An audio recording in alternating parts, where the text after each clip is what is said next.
Hello, hello, hello. Welcome to the Rebels Podcast, show, whatever you want to call it. My name is Gerald Hopkins. I'm recording this not live, pre-recorded on April 1st from Brookfield, Illinois. Yeah, we're not in Columbia, Missouri. We're not on KCOU for the meantime. That is due to the coronavirus and everything else going on in between that. So for the foreseeable future, I will be in my room telling my parents and family to try to be quiet for about an hour while I record these podcasts. Thanks to them, they gave me the opportunity to do this and to talk, and hopefully they don't yell at me before I have to redo this take. With that being said, I want to thank everybody for the constant support.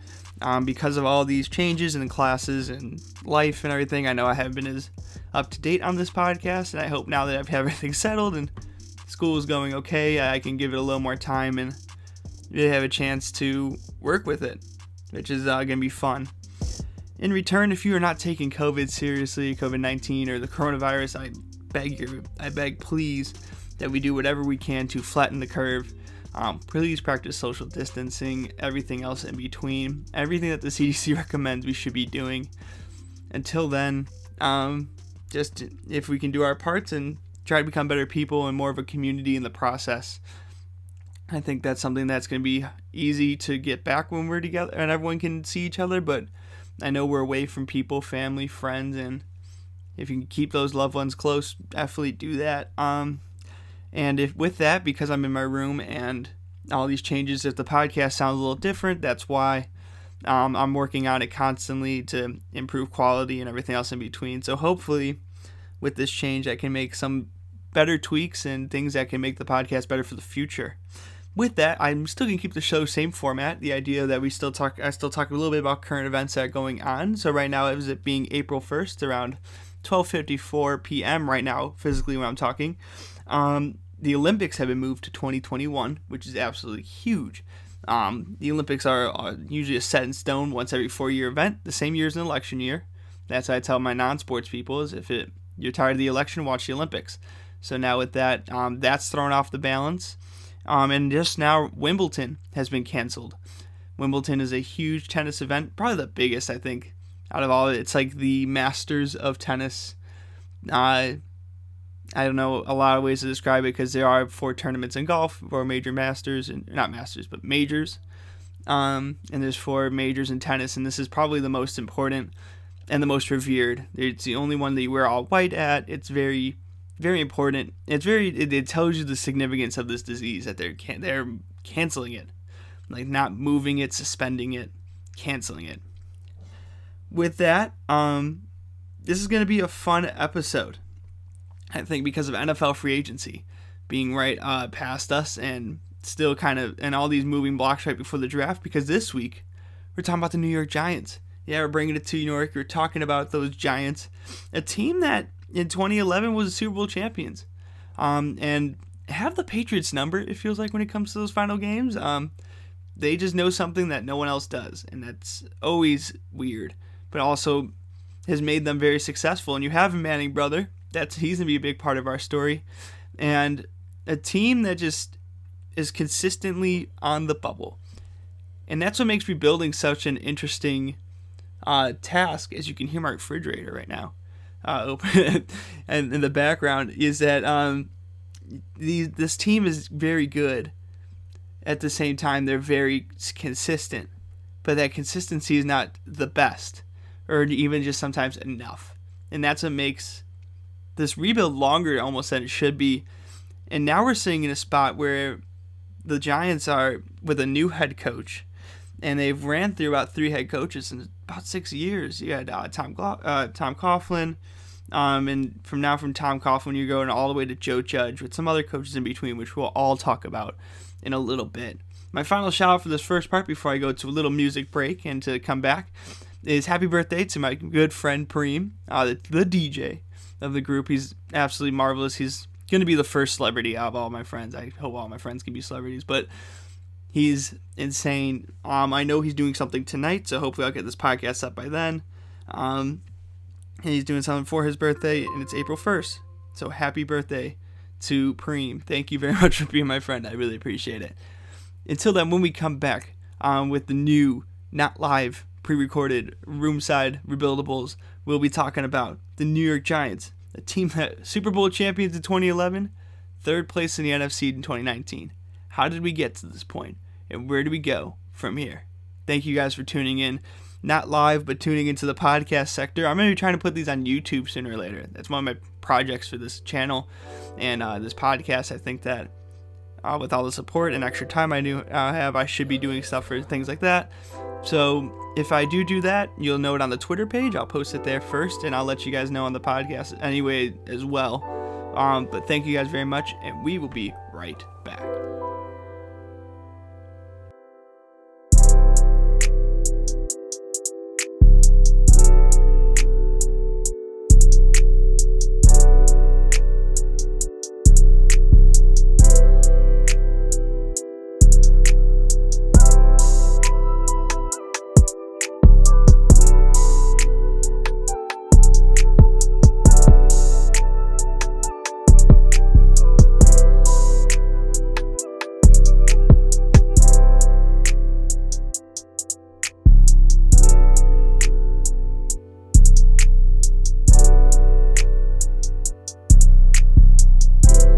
Welcome back to the Rebuilds Podcast and Show here from my room. Thank you guys for tuning in still. I'm took that little break, and we're right back already. It's so quick. I don't have to actually sit here and take these breaks now like I was on the radio. Now I just put some music in to breathe and reset everything else up. But without further ado, let's get into the New York Giants. A team that has a storied history. You have players, and you think about the New York Giants, and you're like, there's some legends here. You have Michael Strahan. You have Eli Manning, Lawrence Taylor. There is some definite history. Tiki Barber are just some names that come right off the top of my head when we talk about the New York Giants. And that's because this is a storied franchise that has Super Bowl success, that has winning players. They have 4 Super Bowls. 2 of them come from Eli Manning, one of the key parts of our story.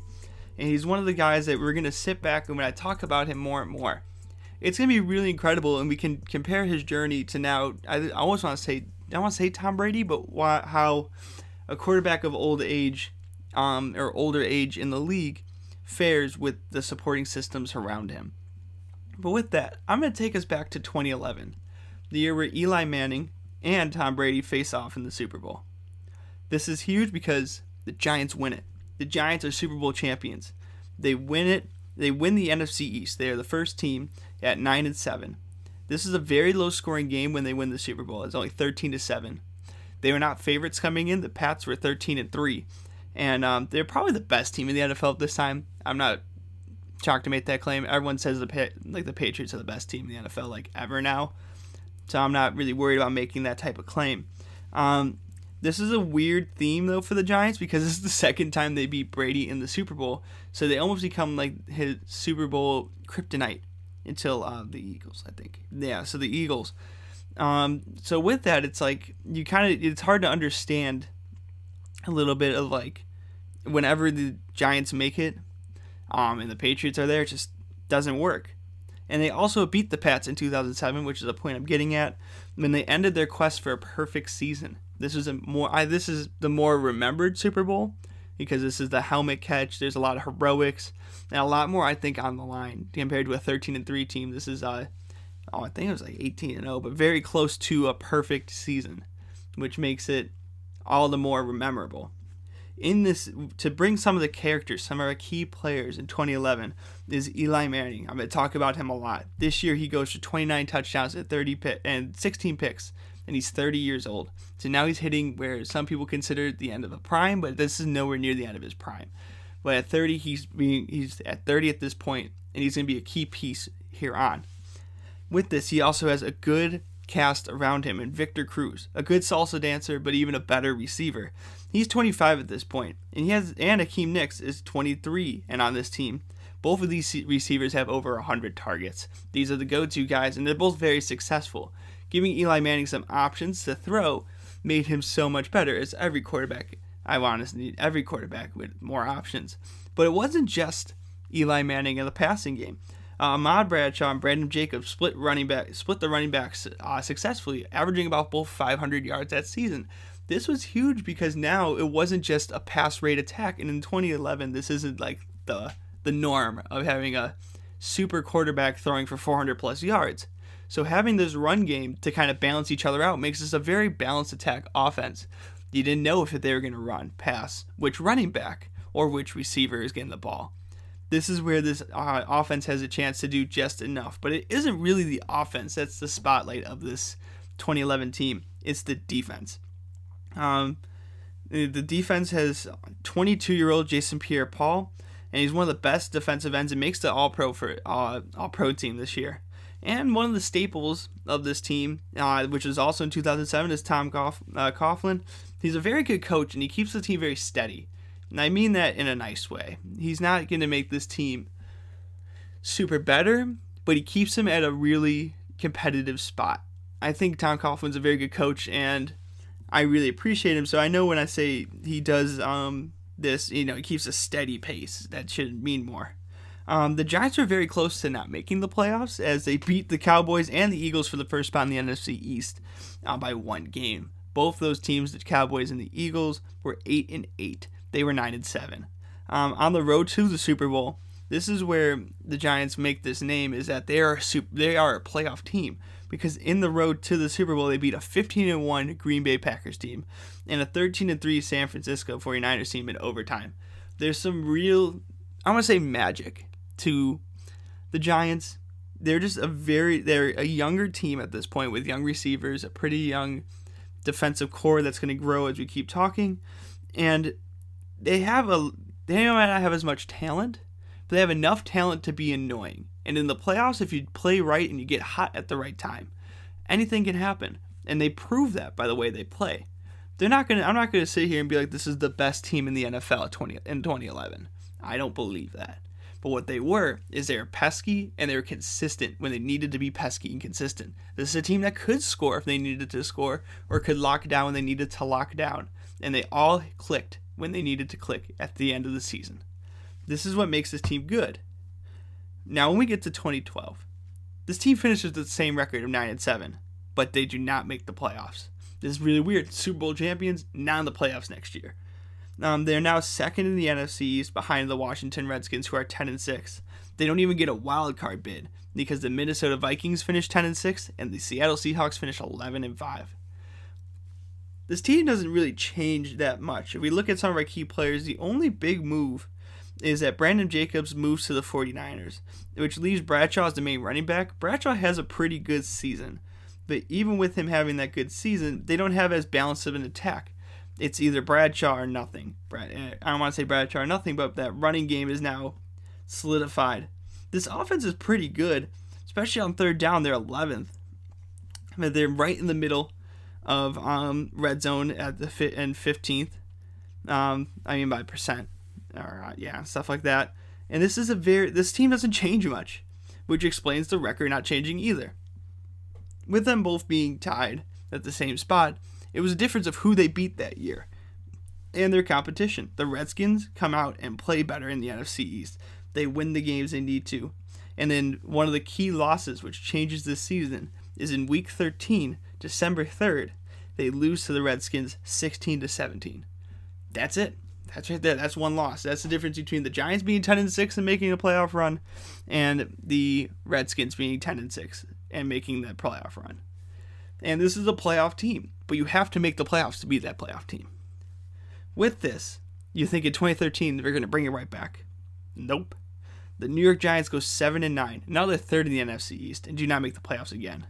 And this is because of a very, very rough start. I remember this vividly as a Bears fan because we were not that good this year and we needed a win.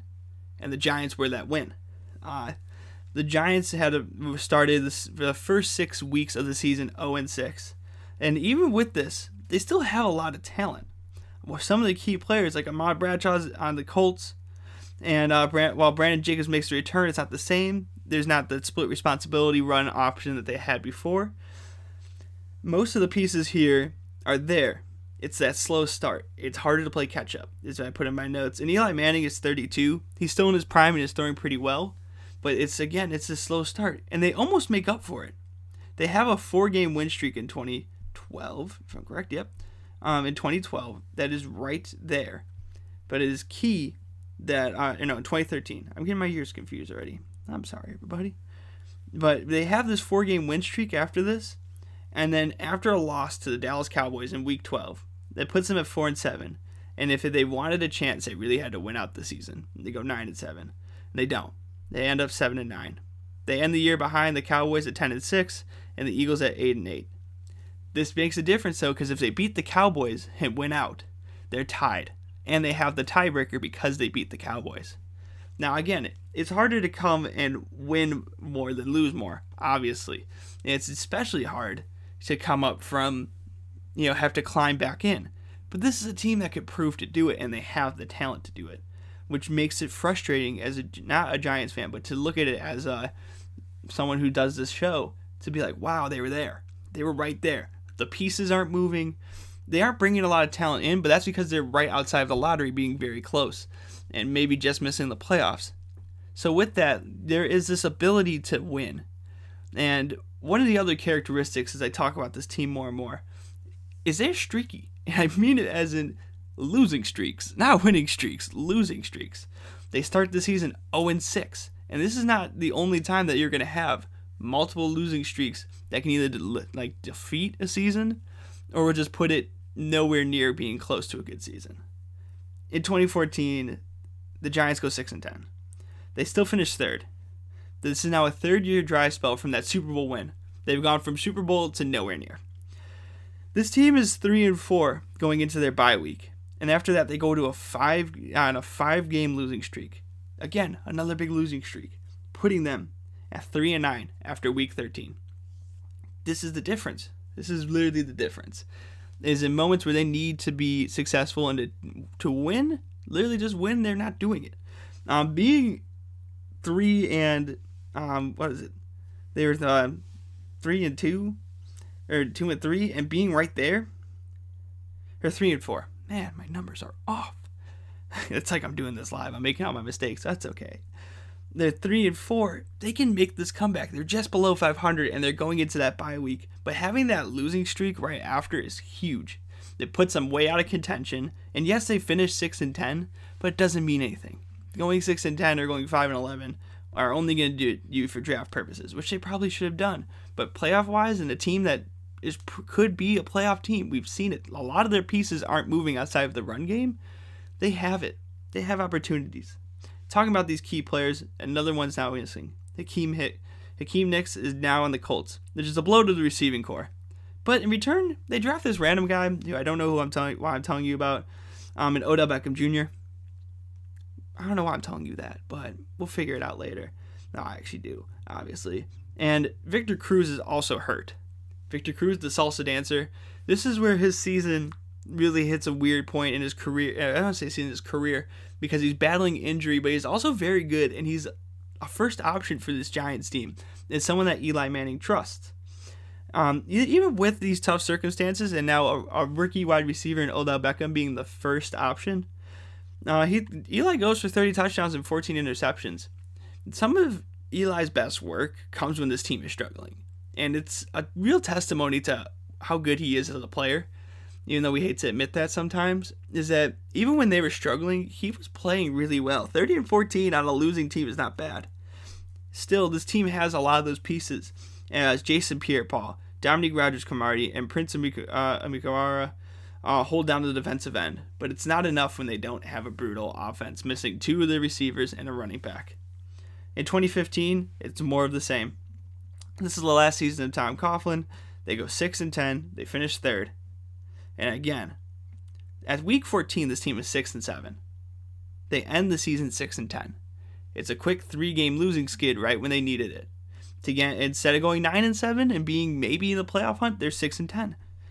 Another losing streak. This one is not as severe. Obviously, we've had a 6-game losing streak and a 5-game losing streak. So 3 feels like nothing. But even with that, it's those little streaks, skids, and everything else in between that makes the difference. Eli Manning still, in this really hard season, goes 35 touchdowns and 14 picks. And his main target, Odell Beckham, sees 158 targets, as well as 13 touchdowns. He makes the Pro Bowl. I know that, and I think Eli Manning does as well. One thing that hurts is Jason Pierre-Paul, who is the staple of the Giants' defense, only plays 8 games this year. We go into 2016. There's a new coach under fire. The pieces are still here for the most part. There's some missing here and there, but the pieces are still here for the most part. And with new coach Ben McAdoo, the Giants go 11-5 and make the playoffs. What I tell you, the pieces are here. They're not far away. They have the opportunity to make things happen. But they lose in the wild card as the Packers get revenge, winning 38-13. With this, though, there's still a lot of hope. Between Odell Beckham Jr., Victor Cruz, and now the rookie Sterling Shepard, Eli Manning has some targets. While he only goes 26-16, he has his core, but he's also now 35. I'm not going to say he's turning a corner at 35, but he has some pieces around him, and this team wins. They have the option to score. The defensive core of Pierre-Paul and Cromartie are still here, and this core adds Eli Apple, who's an instant contributor. He works really well together with this team. But in 2017, the tank hits, and it does not look. The Giants finished 3-13, last in the NFC East. McAdoo doesn't even get a chance to finish the season after going 2-10. He's replaced by Inter Spagnuolo. They started the season 1-5 after 6 weeks, and after a win in week 11, the team goes on another 5-game losing streak in that same season. 2 5-game losing streaks. That's rough. Eli Manning is going 19-13, and Geno Smith played 2 games because Geno Smith's now on this roster. Yeah, right. Like, I have nothing to say about it. Odell Beckham Jr. and Sterling Shepard are making names for themselves, and they're playing pretty well. And this offense, though, it just cannot score. I couldn't even tell you why. And I looked through the numbers, and you can see the numbers are just down, but you don't understand why they're down. And this is probably one of those weird drop-offs that you kind of look at it, you're like, why? And I know Victor Cruz isn't here, but it's just very weird how this team dropped down that quickly. It's also just that when you can't score, it's hard to beat teams. And I know that's very basic summary of a very complex issue when it comes especially to football. But I look at the first 5 games, it's 3-19, 10-24, 24-27, 23-25, 22-27, 7-24.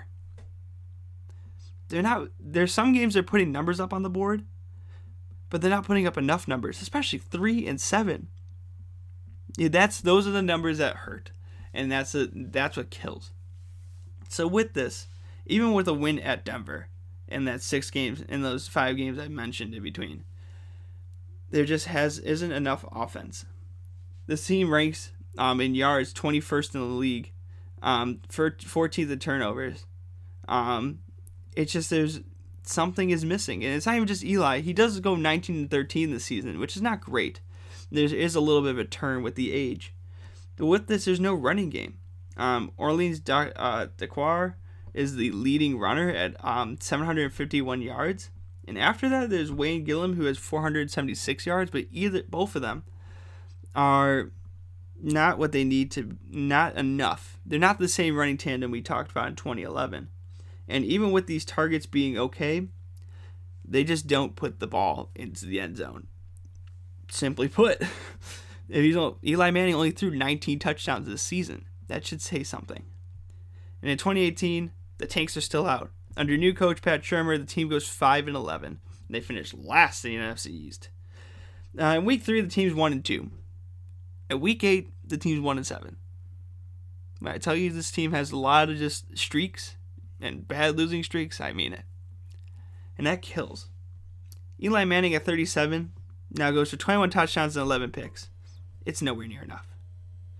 The Dream Draft does draft a very important piece, one that a lot of people know. Saquon Barkley. And he proves his worth in this year and rushes it for over 1,000 yards.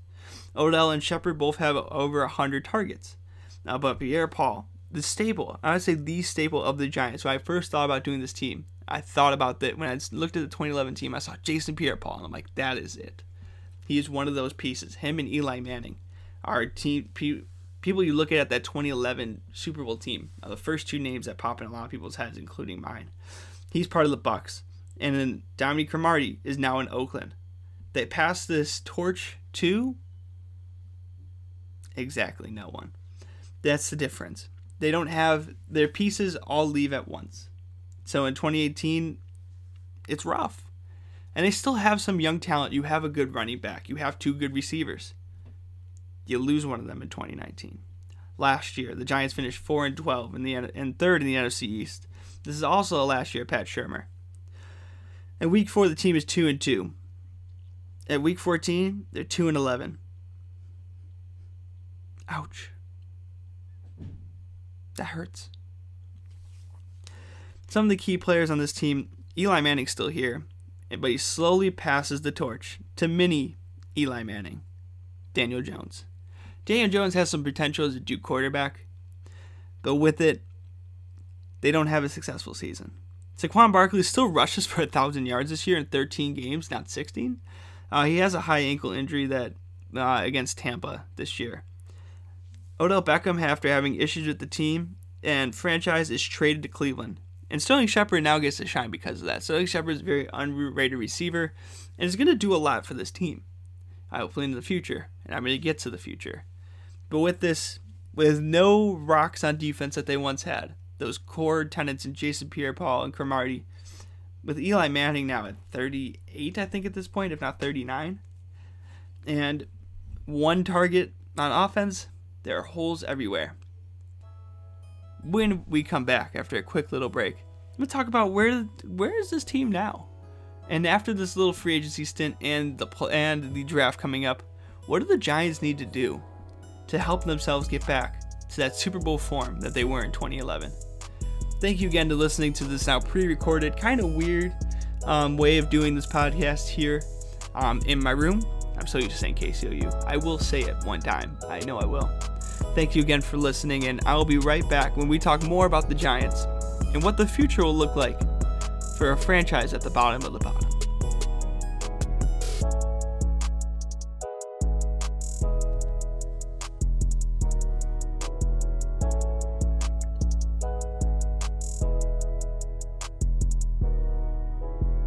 Welcome back for the final part of the Rebuildables podcast show here, pre-recorded in my bedroom. It's been different. Still wearing my PJs, which is always good we still do that. But to finish it up so you guys can go on for the rest of your day, we're going to talk about the today and the tomorrow for the New York Giants. And the today looks different than yesterday because there's already a new coach here in Joe Judge. Joe Judge was the wide receivers and special teams coordinator for the Patriots, and he's now the head coach of the New York Giants. This was a really interesting hire that happened very fast in this period of when the coaching carousel really kind of goes through. He was one of the first coaches to be hired, and due to how quickly the move was and how quickly that move was, some people, especially Stephen A. Smith, called out the Giants for not adhering to the Rooney Rule. While we don't know, while this claim was never proven to be true, but it was saying that the idea of the Rooney Rule, which is a rule that it makes a requirement for all NFL teams to at least interview one minority candidate for head coach or a senior operation job. He kind of threw shade at the fact that there are probably more qualified candidates that were people of color that did not maybe have gotten an interview but did not get a chance, and that the Giants were almost like a tipping point for this team, for this idea, but for the lack of minority coaching or head coaches in general, and how the Giants made this move to pick up a wide receivers coach over people of color and minorities who are way more qualified than Mr. Judge. With that being said, Joe Judge is still the head coach. None of that, outside of that rant, nothing too much really came out of that, but except for the fact that this team's still at the bottom of the bottom. With that, they did make some crucial signings in free agency. Guys like James Bradberry from the Panthers for 3 years and $45 million. The quarterback brings a veteran presence to the defense, especially in their secondary, which is something they desperately needed. They also hired Colt McCoy for a year for $1.5 million. Colt McCoy is not the greatest quarterback, and he's not the greatest backup, but he's good as a mentor, and he's going to really work with Daniel Jones, who is now going to be mini Eli Manning, as I said earlier. So he gets to now kind of help that development, and he's been good doing that, helping other quarterbacks. The other big signing is Blake Martinez, a middle linebacker from Green Bay. he adds another veteran presence, and is probably their biggest signing. With this, according to an NFL Nation ESPN article, the Giants ranked 28th in free agency John Ran stated in his mini article that the Giants then started to fill in around them, but there's still holes all over this roster, with no imposing edge rusher or difference maker on defense, and the offense line still in need of upgrades and tackles at center. This team is nowhere near. I agree with this. There is still a lot of holes on this lineup. You had just lost one of the best receivers in the league, and it's not perfect, but it doesn't have to be. With this coming up, the Giants have the 4th pick in the NFL draft. Mel Kiper's last board from ESPN had the Giants picking Jeff Okudah, a cornerback for Ohio State. Matt Miller, who made a board just today, about 3 hours ago, from Bleacher Report, has the Giants picking Isaiah Simmons, a linebacker from Clemson. Both of these people, and I've looked at a couple other smaller boards, have defense as a main priority, as they should. Personally, I feel that they should go with Jeff Okudah. Some people think he might move up a pick. So both of these players are absolute studs. Isaiah Simmons is a great linebacker, and Jeff Okudah would be perfect to add with James Bradberry. I just like Okudah. I think he's a little better of a player, and I think since pass defense is becoming so much more important, especially because now more passing and run pass options and other things like that are becoming more prevalent and normal in the league, having somebody who can be a lockdown defender, which is a basketball term, but being someone who's consistent and not getting burned, especially with deep routes, is going to be huge and is a definite hole. But if he's not on the board, Isaiah Simmons is also a great pick. Either way, for the first round pick, they should be prioritizing the defensive side first, then go for an offensive lineman for the 2nd, 3rd round, and maybe snag a receiver or two. I know the receiving core may not be at top shape yet, but if you can get young and move with that, this team has 10 picks, and you don't have to always hit on the 1st round pick if your 2nd and 3rd round picks are solid too. There's way more talent in the NFL draft than most other drafts. So players that are top 5 in their position may not go in the 1st round, comparing on what teams need. So with that, I think that this team could go for an offensive lineman even later if they had to, if they really wanted to snag a receiver. So there are still a lot of pieces to work, and they're not going to be good immediately. But some of the holes that Jordan ran, I think, are problems that they're going to face for a while. With that, there's still hope. And it's really going to depend on now if they hit or miss. They're at that point with a new coach that if they hit in the draft once or twice, they'll be right up there. Eli Manning's not a bad quarterback. Saquon Barkley's a great running back. Sterling Shepard's a good receiver. And there's some now defensive pieces in James Bradberry and Blake Martinez. And maybe even Isaiah Simmons or Jeff Okudah. We'll see. Thank you again for tuning in to Rebuild Those podcast and show from my room now. This is going to be the new normal. If you have any concerns, questions, or anything that I should cover or know, please follow the Twitter page at The Rebuildables. Hopefully I'll have this podcast up on April 1st so that we can get a fresh listen. I really do appreciate all the support as everything's been going and changing. I hope to bring this every week and kind of bring some normalcy back to a world that's not normal. With that being said, please take every precaution to make our world normal again. I cannot urge this enough as somebody with little power in this world. Me telling everybody just to do their job, I think makes my job worth it. And with that being said, catch me next week when we talk about a new team. Which team is it going to be? It's going to be another New York team. It's the Knicks. We are the New York Knicks. Next week, we'll dive into the Dolan and see with a franchise now with a suspended league. What do the Knicks do? And how does New York take back the city that they should own?